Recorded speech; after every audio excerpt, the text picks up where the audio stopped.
Hello friends, Sindhu Bhairavi சீரியலில் என்ன நடக்குதுன்னு பார்க்கலாம் வாங்க. அடுத்தடுத்த சுவாரஸ்யங்களை தெரிஞ்சுக்க இந்த வீடியோவை ஸ்கிப் பண்ணாமல் கடைசி வரைக்கும் பாருங்கள். நம்ம ஆறுமுகம் பைரவிக்காக நிறைய கடுமையான வேண்டுதலை செய்கிறாங்க. ஸோ இது எல்லாத்தையுமே நம்ம பைரவி மறைஞ்சு நின்று பார்த்துக்கிட்டு தான் இருக்காங்க. ஸோ அதாவது கற்பூரம் வந்து கையில் ஏற்றி வச்சுருப்பாங்க. ஸோ அது அணையிற வரைக்கும் 100 டைம் பைரவி பைரவின்னு சொல்லிக்கிட்டே இருக்கணும்னு பூசாரி சொல்லியிருப்பாங்க. ஸோ நம்ம ஆறுமுகமும் வலியை தாங்கிக்கிட்டு பைரவி பைரவின்னு ஒவ்வொரு டைம் சொல்கிறப்பவும் இங்கே பைரவி கண்ணில் இருந்து அப்படியே தண்ணியாக ஒழுகுது. ஆறுமுகம் இந்த அளவுக்கு நம்ம மேலே பாசம் வச்சுருக்காரா? அப்போ ஏன் சஞ்சயும் என்னையும் ஒன்று சேர்த்து வச்சு பேசணும் அப்படின்னலாம் யோசிக்கிறாங்க. ஆனால் அது எதுவுமே இப்போ அவங்க கண்ணு முன்னாடி வந்து நிற்கலை. ஸோ நடந்த எல்லாத்தையுமே மறந்துட்டு நம்ம ஆறுமுகம் வந்து பைரவியோட விருப்பம் இல்லாமல் தாலி கட்டியிருப்பாங்க. ஸோ அந்த விஷயம் கூட இங்கே நம்ம பைரவிக்கு ஒரு நிமிஷம் அதாவது மறந்து போச்சுன்னு கூட சொல்லலாம். அந்த அளவுக்கு இப்போது பயங்கரமாக அழுகுறாங்க. நம்ம ஆறுமுகம் கஷ்டப்படுறத பார்த்து கையில் தகதகன்னு எரிஞ்சிக்கிட்டு இருக்கு கற்பூரம். கை நிறைய வலிக்கும் போல். ஸோ அது எல்லாத்தையுமே உள்ளுக்குள்ளே தனக்குள்ளேயே அடக்கி வச்சுக்கிட்டு பைரவி பைரவின்னு சொல்லிக்கிட்டே இருக்காங்க. ஸோ நம்ம ஆறுமுகம் வழியில் அவஸ்தைப்படுறாங்கன்றது அவரோட முகத்திலே தெரியுது. அன்னபூர்ணி பார்த்து ரொம்பவே கண் கலங்குறாங்க. ஸோ அன்னபூர்ணி சாமிக்கிட்ட வேண்டிக்கிறாங்க, அம்மா தாயே, உன்னை நம்பி தான் என் பிள்ளை இம்புட்டு பெரிய கடுமையான வேண்டுதலை செய்கிறான்.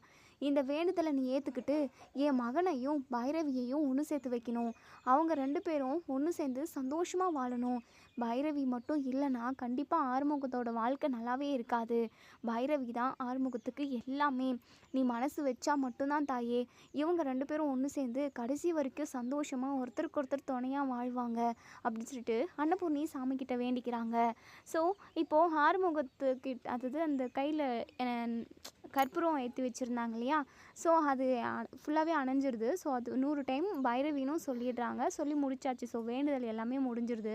உடனே பூசாரி இருந்துட்டு நீங்கள் உங்கள் பிள்ளையை கூட்டிகிட்டு வந்து இங்கே உட்கார வைங்க அப்படின்னு அதுக்கப்புறம் தீர்த்த தண்ணியெல்லாம் கொடுக்குறாங்க. ஸோ நம்ம ஆறுமுகமும் அதை குடிக்கிறாங்க. உடனே இங்கே நம்ம அன்னபூரணி இருந்துட்டு ஆறுமுகம் உனக்கு ரொம்ப வலிக்குதாயா, கை எரியுதாயா அப்படின்னு கேட்கவும், அம்மா இதெல்லாம் எனக்கு ஒரு வழியே இல்லைம்மா. பைரவி மட்டும் என்ன ஏற்றுக்கிட்டானா அது போதுமா? அவள் என் கூட ஒன்று சேர்ந்து வாழ்கிறன்ற ஒரு வார்த்தையை சொல்லிட்டானா, இதெல்லாம் ஒரு கால் தூசி கூட இல்லைம்மா. இந்த வழியெல்லாம் எனக்கு அவள் என் கூட இருக்கணும், என் கூட ஒன்று சேர்ந்து சந்தோஷமாக வாழணும் அப்படின்னு ஆறுமுகம் சொல்கிறாங்க. ஸோ அன்னபூர்ணி இருந்துட்டு, இங்கே பாரி ஆறுமுகம், நீ கவலையே படாத.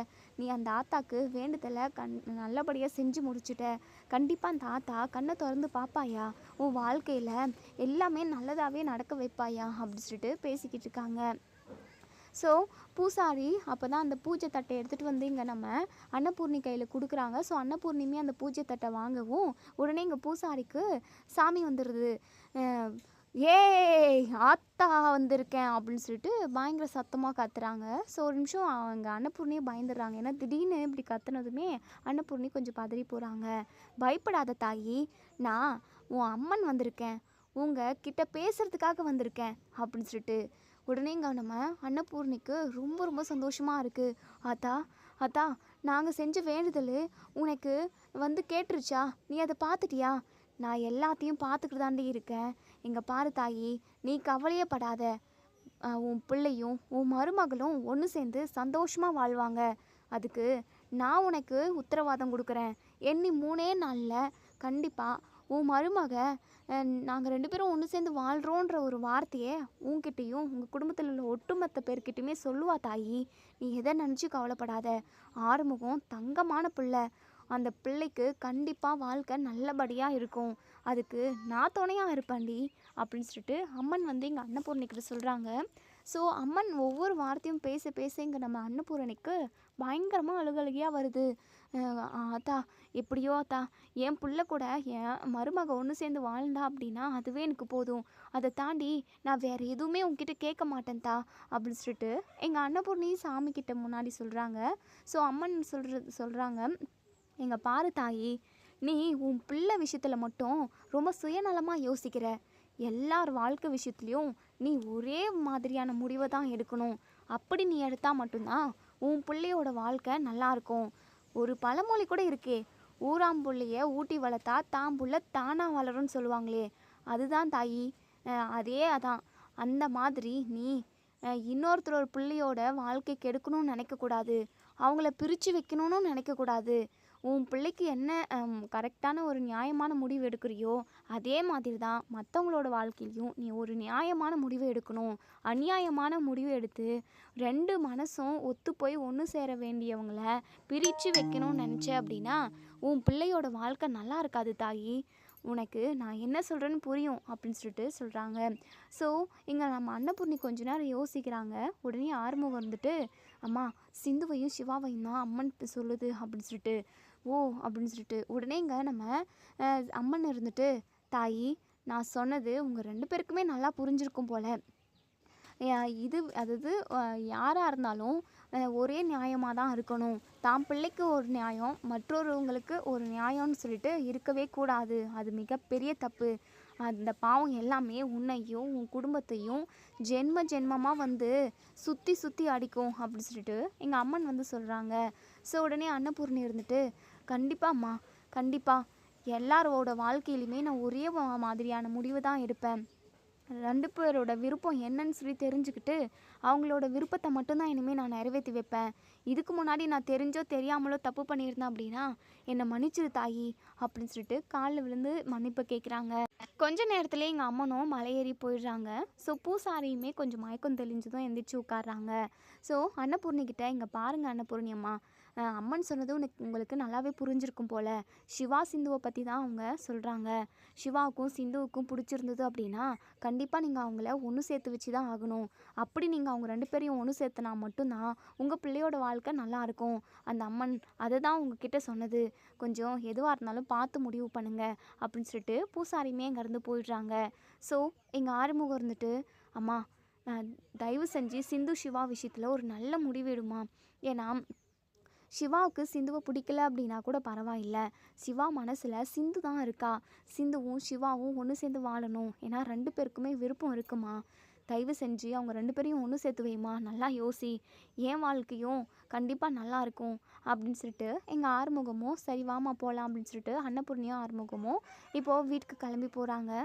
ஸோ இவங்க 2 பேருமே போய்கிட்டு இருக்காங்க. நம்ம அன்னபூர்ணி இருந்துட்டு, ஏதாவது சாப்பிட்றியாப்பா அப்படின்னு சொல்லி கேட்கவும், ஆமாம்மா ரொம்ப பசிக்குது, நம்ம ஹோட்டலில் நிப்பாட்டி சாப்பிட்டுட்டு போயிடுவோம் அப்படின்னு சொல்லிட்டு 2 பேருமா ஹோட்டலுக்கு போயிட்டு சாப்பிட்டுக்கிட்டு இருக்காங்க.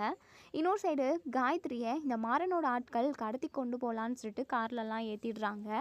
ஸோ கரெக்டான டைமில் இங்கே நம்ம சிந்து வந்து இங்கே அவங்கள எல்லாரையுமே அடித்து கண்ணில் மிளகாத்தூள் தூவி ஒரு வழியாக அவங்கள அங்கேருந்து ஓட விட்டுடுறாங்க. நம்ம காயத்ரியையுமே காப்பாற்றிடுறாங்க. ஒரு நிமிஷம் நம்ம சிந்து மட்டும் வராமல் இருந்திருந்தாங்க அப்படின்னா மாறனோட ஆட்கள் இங்கே நம்ம காயத்ரியை கடத்தி கொண்டு போயிட்டு மாறனோட மச்சானுக்கு கல்யாணம் பண்ணி வச்சுருப்பாங்க. ஸோ காயத்ரி ஏற்கனவே இசைக்கியை பிடிக்காம தான் கல்யாணம் பண்ணியிருந்தாங்க. ஸோ இப்போ இன்னொரு டைமும் பிடிக்காத ஒருத்தவங்க கூட கல்யாணம் ஆயிருந்தது அப்படின்னா கண்டிப்பாக அவங்களோட மனநிலைமை ரொம்பவே மோசமாக மாறி இருக்கும். ரொம்பவே ஒரு மன உளைச்சலுக்கு ஆளாயிருப்பாங்க. ஸோ அதனால் அவங்க தப்பான முடிவு எடுக்கிறதுக்கு கூட நிறைய வாய்ப்பு இருந்திருக்கும். ஸோ அதை நடக்காமல் இங்கே நம்ம சிந்து தான் காப்பாற்றிருக்காங்க. சிந்து வந்து நம்ம அன்னபூர்ணி வீட்டில் ஏதாவது ஒரு பிரச்சனை அப்படின்னா, யாருக்கு பிரச்சனை அப்படின்னாலும் ஆளாக போய் நிற்பாங்க. ஸோ சிவாவுக்கு கூட நிறைய ஹெல்ப் பண்ணியிருக்காங்க. காரையே தகதகன்னு எரிஞ்சுக்கிட்டு இருந்தப்போ காருக்குள்ளே இருந்த சிவாவை ரொம்பவே ரிஸ்க் எடுத்து நம்ம சிந்து வந்து காப்பாற்றிருக்காங்க. ஸோ சிவாவுக்கு உயிர் கொடுத்தது மகா அப்படின்னா, அவங்க பிறந்து வந்தது மகா தான் உயிர் கொடுத்தாங்க அப்படின்னா, மறு உயிர் கொடுத்தது நம்ம சிந்துன்னு கூட சொல்லலாம். ஏன்னா அன்னைக்கு மட்டும் காரில் அவரை யாரும் காப்பாற்றாமல் இருந்திருந்தாங்க. அதாவது சிந்து மட்டும் வராமல் இருந்திருந்தா அவங்க செத்து போயிருப்பாங்க. ஸோ இப்போது சிந்து தான் நம்ம சிவாவுக்கு மறு உயிர் கொடுத்தாங்கன்னு கூட சொல்லலாம். இப்படி நிறைய விஷயம் தன்னோட வீட்டுக்காக சிந்து வந்து செஞ்சுருக்காங்க. ஸோ நம்ம அன்னபூர்ணி ஆறுமுகம் இவங்க சாப்பிட்டு முடிச்சுட்டு வீட்டுக்கு வராங்க. நம்ம காயத்ரி பயங்கரமாக ஃபீல் பண்ணி அழுதுகிட்டே இருக்காங்க. நீங்கள் மட்டும் வராமல் இருந்தீங்க நீ என் வாழ்க்கையே போயிருந்திருக்கும். இந்த மாறன் அவங்க மச்சானுக்கு என்னை கல்யாணம் பண்ணி வச்சுருப்பான் அப்படின்னு சொல்லிட்டு பேசிக்கிட்டு இருக்காங்க. ஸோ அந்த டைமில் தான் இங்கே நம்ம பைரவியுமே கொஞ்சம் நேரம் முன்னாடியே வந்துடுறாங்க. ஒரு 5 நிமிஷம் லேட்டாக இங்கே நம்ம அன்னபூர்ணியும் ஆறுமுகமும் வராங்க. ஸோ இங்கே காயத்ரி அழுதுகிட்டு இருக்கிறத பார்த்ததுமே 3 பேருமே பயங்கரமாக ஷாக் ஆகிடுறாங்க. பைரவி இருந்துட்டு, சிந்து என்னாச்சு, காயத்ரி ஏமா அழுதுகிட்டு இருக்க அப்படின்னு சொல்லி கேட்கவும், உடனே காயத்ரி அழுதுகிட்டே இங்கே நம்ம பைரவி கட்டி பிடிச்சிக்கிறாங்க. என்னாச்சு காயத்ரி? உடனே இங்கே ஆறுமுகம் இருந்துட்டு, சிந்து என்னாச்சுங்க, எதுக்காக காயத்ரி அழுதுகிட்டு இருக்கா அப்படின்னு சொல்லவும், உடனே சிந்து இருந்துட்டு நடந்த விஷயத்த எல்லாத்தையுமே சொல்கிறாங்க. அந்த மாறனோட ஆட்கள் நிறைய பேர் வந்து காயத்ரியை கடத்த பார்த்தாங்க அப்படின்னு சொல்கிறாங்க. உடனே காயத்ரி இருந்துட்டு சிந்து அண்ணி மட்டும் இல்லை அப்படின்னா நான் கண்டிப்பாக உசுரோடவே இருந்திருக்க மாட்டேன். உடனே அன்னபூர்ணி இருந்துட்டு என்னம்மா காயத்ரி என்ன சொல்கிற நீ? ஆமாம்மா, அவங்க மட்டும் என்னை கடத்தி கொண்டு போயிட்டு அந்த மாறனோட மச்சானுக்கு என்னை கல்யாணம் பண்ணி வச்சுருந்தாங்க அப்படின்னா கண்டிப்பாக நான் செத்து போயிருப்பேம்மா. ஏன்னா ஏற்கனவே எசைக்கு கூட எனக்கு கல்யாணம் நடந்துச்சு. இப்போ திரும்பவும் இன்னொருத்தவங்க பிடிக்காம கல்யாணம் நடந்து திரும்பவும் அதை ரத்து செஞ்சு திரும்பவும் இன்னொரு வாழ்க்கை அமைச்சிக்கிறதுல எனக்கு விருப்பம் இல்லைம்மா. அப்படி ஒரு விஷயம் மட்டும் நடந்திருந்தது அப்படின்னா சத்தியமாக செத்து போயிருந்திருப்பேன். நான் இன்னைக்கு இப்போது இந்த நிமிஷம் உயிரோடு இருக்கேன் அப்படின்னா அதுக்கு சிந்து அண்ணி தான் காரணம் அப்படின்னு சொல்லிட்டு இங்கே நம்ம காயத்ரி வந்து சொல்கிறாங்க. ஸோ இது எல்லாத்தையுமே கேட்ட நம்ம அன்னபூரணி பயங்கரமாக யோசிக்கிறாங்க. ஸோ பூசாரி சொன்னது எல்லாத்தையுமே, அதாவது பூசாரி சொன்னது இல்லை, நம்ம அம்மன் வந்து சாமி வந்து சொன்னாங்க இல்லையா, ஸோ அதை எல்லாத்தையுமே யோசிச்சு பார்க்குறாங்க. இப்போது இங்கே சிவாவுமே அப்போ தான் வேலை முடிஞ்சு வீட்டுக்கு வராங்க. உடனே இங்கே அன்னபூர்ணி இருந்துட்டு சிவா இங்கே வாயா அப்படின்னு சொல்லிட்டு, சிவா உனக்கு சிந்துவை பிடிச்சிருக்காயா அப்படின்னு சொல்லி கேட்கவும், ஆமாம் பெரியம்மா, அது உங்களுக்கே தெரியும்ல, சிந்து கூட ஒன்று சேர்ந்து வாழணும்னு நான் எக்கச்சக்கமான ஆசைகள் வச்சுக்கிட்டு இருக்கேன். ஆனால் என்ன ஒன்று, உங்களோட விருப்பம் எனக்கு ரொம்ப ரொம்ப அவசியம். உங்களோட விருப்பத்தை தாண்டி நான் கண்டிப்பாக எந்த ஒரு தப்பான விஷயத்தை வந்து முடிவெடுத்து அதை செய்யவும் மாட்டேன். அதே சமயம் சிந்து கூட ஒன்று சேர்ந்து வாழவும் மாட்டேன். ஆனாலும் என் மனசு நிறைய சிந்து மட்டும்தான் இருக்கா பெரியம்மா. ஏன் பெரியம்மா திடீர்னு கேட்குறீங்க அப்படின்னு சொல்லிட்டு, இல்லையா சிந்து மனசுலும் நீ தான் இருக்க, உன் மனசுலேயும் சிந்து தான் இருக்கா. அப்படி இருக்கிறப்போ உங்கள் 2 பேரையும் ஏன் எதுக்காக பிரித்து வைக்கணும்னு நான் யோசிக்கிறேன். அதையும் தாண்டி இந்த குடும்பத்துக்காக சிந்து நிறைய விஷயத்தில் ஹெல்ப் பண்ணியிருக்கா. என்ன ஒன்று, உன்னை பொய் சொல்லி கல்யாணம் பண்ணிக்கிட்டா, நம்பிக்கை துரோகம் பண்ணிட்டா எனக்கு. அதை தான் இப்போ வரைக்குமே என்னால் தாங்கிக்க முடியல. சரி, அது மட்டும் இல்லாமல் இப்போ காயத்ரியோட உயிரவே காப்பாற்றிருக்கா சிந்து. இதெல்லாமே யோசிச்சு பார்க்குறப்போ அந்த ஒரு பொய்யை வச்சு சிந்துவை வந்து நம்ம தண்டிக்கக்கூடாதுன்னு எனக்கு தோணுதுய்யா. நீயும் சிந்துவும் ஒன்று சேர்ந்து சந்தோஷமாக வாழணும் ஐயா அப்படின்னு சொல்லிட்டு இங்கே நம்ம அன்னபூரணி 2 பேரோட கையை பிடிச்சி சேர்த்து வைக்கிறாங்க.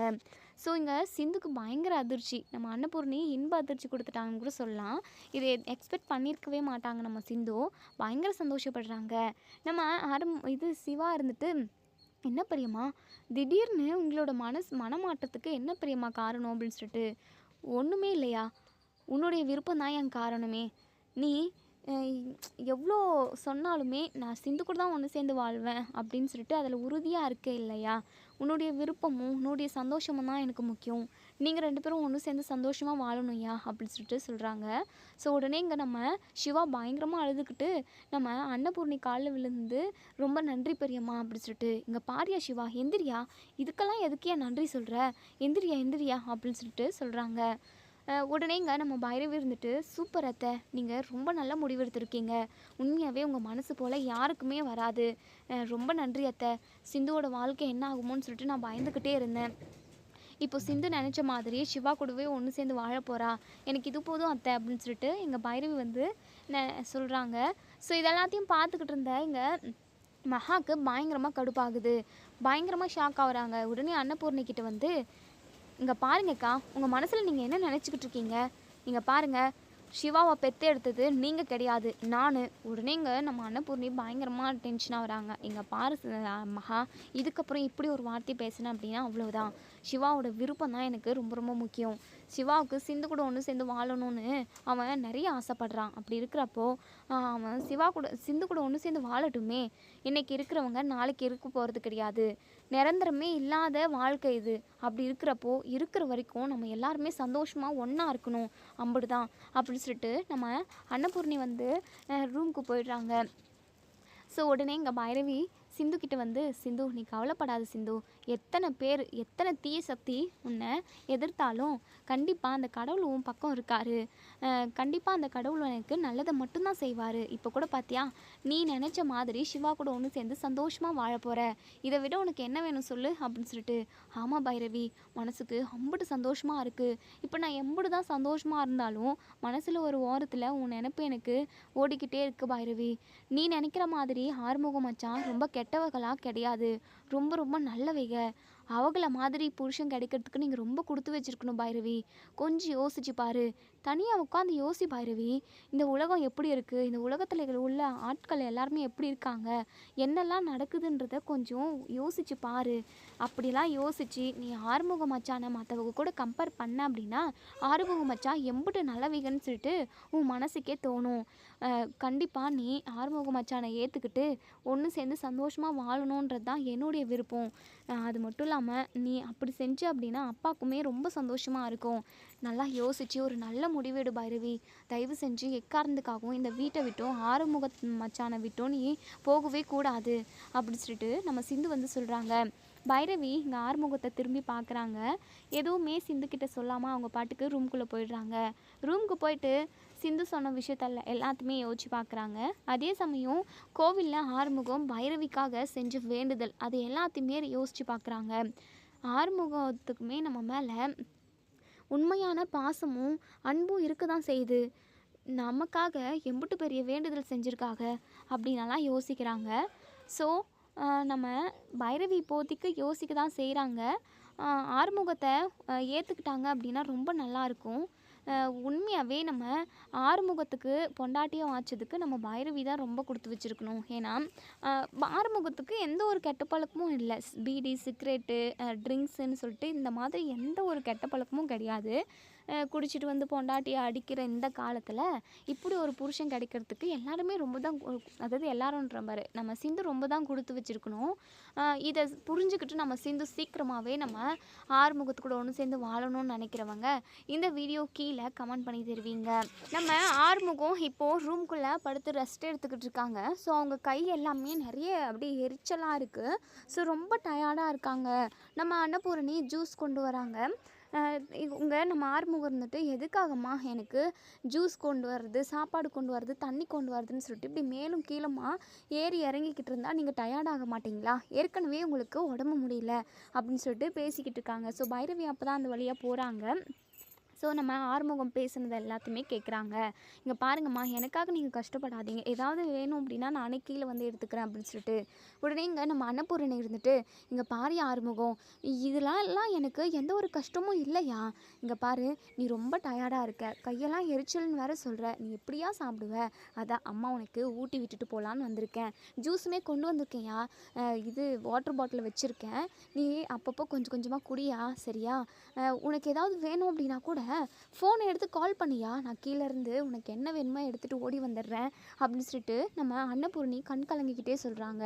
ஸோ உடனே ஆறுமுகம் இருந்துட்டு, ஏம்மா அழுந்துக்கிட்டே இப்படி சொல்கிற அப்படின்னு சொல்லி கேட்கவும், இல்லையா ஆறுமுகம், பைரவி மட்டும் உன்னை நேசிச்சிருந்தா அப்படின்னா இது எல்லாமே அவள் உனக்கு ரொம்பவே அக்கறையாக உரிமையாக செஞ்சுருப்பா இல்லையா? அதான் அதை யோசித்தேன், எனக்கு ரொம்ப மனசு கஷ்டமாக இருக்கியா ஆறுமுகம். அம்மா கவலைப்படாதம்மா, அம்மா கண்டிப்பாக அந்த கடவுள் என்னையும் பைரவியும் ஒன்று சேர்த்து வைக்கும். ஏன்னா நான் யாருக்குமே எந்த துரோகமும் செஞ்சது கிடையாதுமா. இப்போ வரைக்குமே இந்த நிமிஷம் வரைக்குமே யாருக்குமே ஒரு சின்னதாக கெடுதல் செய்யணும்னு கூட நினச்சது கிடையாது.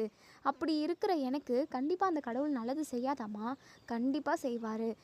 நீ எதை நினச்சி கவலைப்படாதம்மா, இப்படி அழுது அழுது உன் உடம்பை கெடுத்துக்காத, சரியா? அப்படி சொல்லிட்டு, சரியா ஆறுமுகம், நீ சாப்பிடியா? வேண்டாம்மா அப்படின்னு சொல்கிறாங்க. ஏயா ஆறுமுகம், எதுக்கு வேண்டான்னு சொல்கிற? இல்லைம்மா, மனசுக்கு பாரமாக இருக்குது, எனக்கு சாப்பாடே இறங்கலம்மா, பைரவி எங்கே என்னை விட்டுட்டு போயிடுவாளோன்னு சொல்லிட்டு உள்ளுக்குள்ளே அப்படியே ஒரு மாதிரி நெஞ்செல்லாம் பதறுதுமா அப்படின்னு சொல்லிட்டு இங்கே நம்ம ஆறுமுகம் பயங்கரமாக அழுகுறாங்க. இங்கே பாரி ஆறுமுகம், இப்படி அழுகாதியா, நீ அழுகிறத பார்த்தா எனக்கு ஒரு மாதிரி கஷ்டமாக இருக்குயா. இங்கே பாரு ஆறுமுகம், நீ சாப்பிடி ஆறுமுகம் அப்படின்னு சொல்லிட்டு ஊட்டி விடுறாங்க. அழுதுகிட்டே இங்கே நம்ம ஆறுமுகம் சாப்பிடுவோம். கரெக்டான டைமுக்கு இங்கே நம்ம பைரவி வந்து உள்ளே வந்து நிற்கிறாங்க. நம்ம பைரவியை பார்த்ததுமே ஆறுமுகமும் நம்ம அன்னபூரணியும் கண்ணை தொடச்சிக்கிறாங்க. வாமா பைரவி, நீ எப்போ வந்த அப்படின்னு சொல்லிட்டு, இப்போ தான் அத்தை. ஆமாம், ஏன் இவருக்கு உடம்பு முடியலையா? ஏன் இவரால் எடுத்து சாப்பிட கூட முடியாதா அப்படின்னு சொல்லிட்டு தெரியாத மாதிரி கேட்குறாங்க நம்ம பைரவி. அது ஒன்றும் இல்லைம்மா, நான் பார்த்துக்கிற விடுமா, அவனுக்கு உடம்பு முடியல அப்படின்னு சொல்லிட்டு அத்தை, உங்களுக்கே உடம்பு முடியல, நீங்கள் எப்படி அவங்கள பார்த்துப்பீங்க? நான் பார்த்துக்கிறேன், நீங்கள் எந்திரிச்சு போங்க அத்தை அப்படின்னு சொல்லிட்டு நம்ம பைரவி சொல்கிறாங்க. ஸோ இதை கேட்டு நம்ம அன்னபூர்ணிக்கு பயங்கர ஹாப்பியாக இருக்குது. என்னம்மா சொல்கிற, ஆறுமுகத்துக்கு நீ ஊட்டி விடுவியாம்மா அப்படின்னு சொல்லி கேட்கவும், ஊட்டி விடுவான் அத்தை. ஏன் எனக்கு ஊட்டி விட தெரியாதா? உங்களுக்கே உடம்பு முடியாமல் இருக்கீங்க, உங்களுக்காக நான் செய்கிறேன் அத்தை, நீங்கள் எந்திரிச்சு போங்க, நான் அவரை பார்த்துக்கிறேன் அப்படின்னு சொல்லி சொல்லவும், நம்ம ஆறுமுகத்துக்கே பயங்கர ஷாக்கிங்காக தான் இருக்குது. பைரவியெல்லாம் இப்படி சொல்கிற ஆளே கிடையாது. அதனால் பயங்கரமாக அதிர்ச்சியாக தான் பார்த்துக்கிட்டு இருக்காங்க. ஸோ நம்ம அன்னபூர்ணிக்குமே கொஞ்சம் மனசுக்கு ரிலாக்ஸாக இருக்குது. ரொம்ப சந்தோஷத்தோடு கீழே போகிறாங்க. இப்போது நம்ம ஆறுமுகம் வந்துட்டு திருன்னு முழிக்கிறாங்க. அஹ் ஆறுமுகம், எதுக்காக இப்படி கண்ணெல்லாம் அப்படியே ஒரு மாதிரி முழிக்கிற அப்படின்னு சொல்லிட்டு.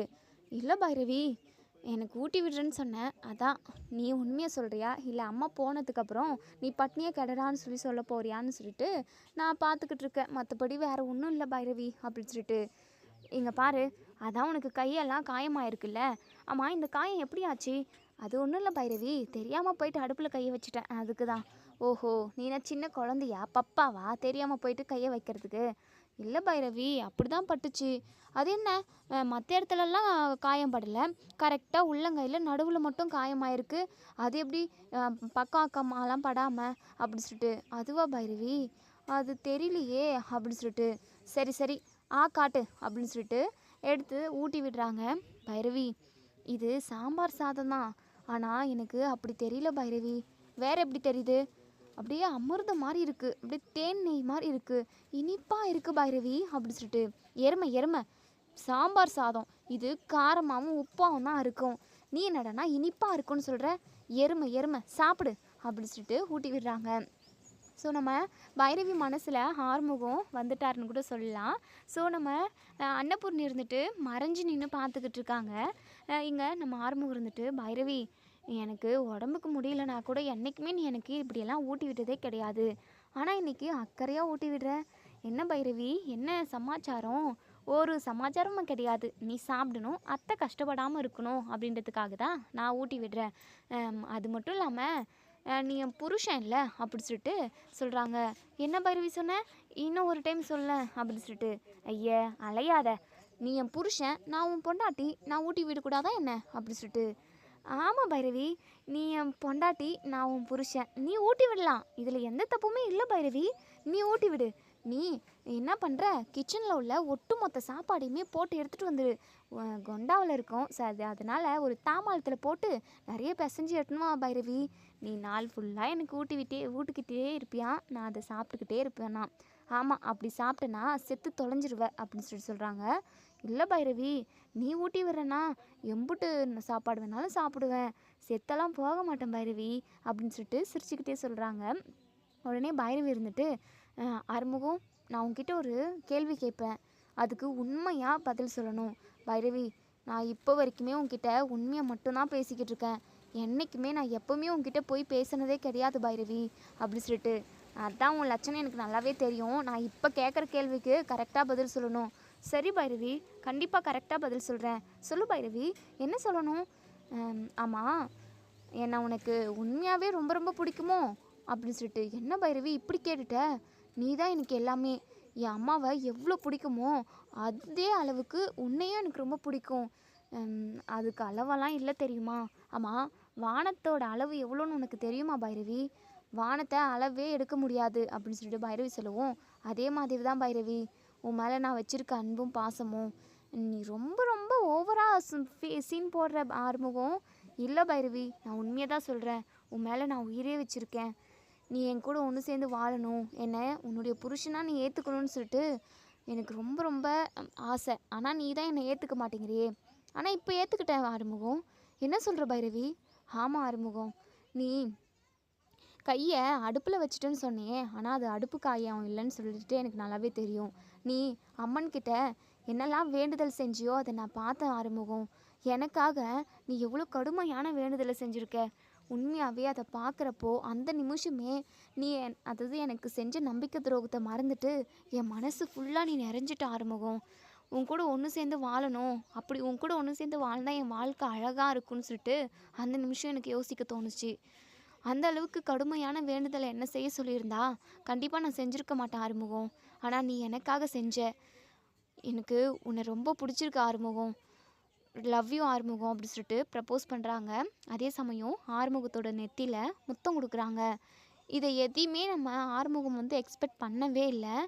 கண்டிப்பாக அந்த கடவுள் ஏதோ ஒரு விதத்தில் பைரவியும் என்னையும் ஒன்று சேர்த்து வச்சிரும்ன்ற மாதிரி தான் யோசிச்சிருப்பாங்க. ஆனால் இவ்வளோ சென்டிமெண்ட்டாக பேசி அவங்க மனசில் உள்ளதை அழகாக நம்ம பைரவி வந்து ஆறுமுகத்துக்கிட்ட சொன்னது, அதே சமயம் ஒரு சின்னதாக ஒரு அழகான ஒரு அன்பான முத்தத்தை நெத்தியில் கொடுத்ததுன்னு சொல்லிட்டு இது எல்லாமே இங்கே ஆறுமுகத்துக்கு ரொம்ப சந்தோஷமாக இருக்குது. மறைஞ்சு நின்று பார்த்துக்கிட்டு இருந்த நம்ம அன்னபூர்ணிக்கு அவ்வளோ ஒரு சந்தோஷமாக இருக்குது. அவங்களோட சந்தோஷத்துக்கு அளவே இல்லை. இவங்க 2 பேரும் எப்போவுமே பிரியாமல் ஒன்றுமா சந்தோஷமாக இருக்கணும்னு சொல்லிட்டு நம்ம அன்னபூர்ணி வாழ்த்துறாங்க. ஸோ இதோட இந்த ரிவ்யூ முடியுது. இதுக்கப்புறம் என்னென்னு சொல்லி வெயிட் பண்ணி பார்ப்போம் ஃப்ரெண்ட்ஸ். வீடியோ பிடிச்சிருந்தா லைக் பண்ணி தருவீங்க. சேனலை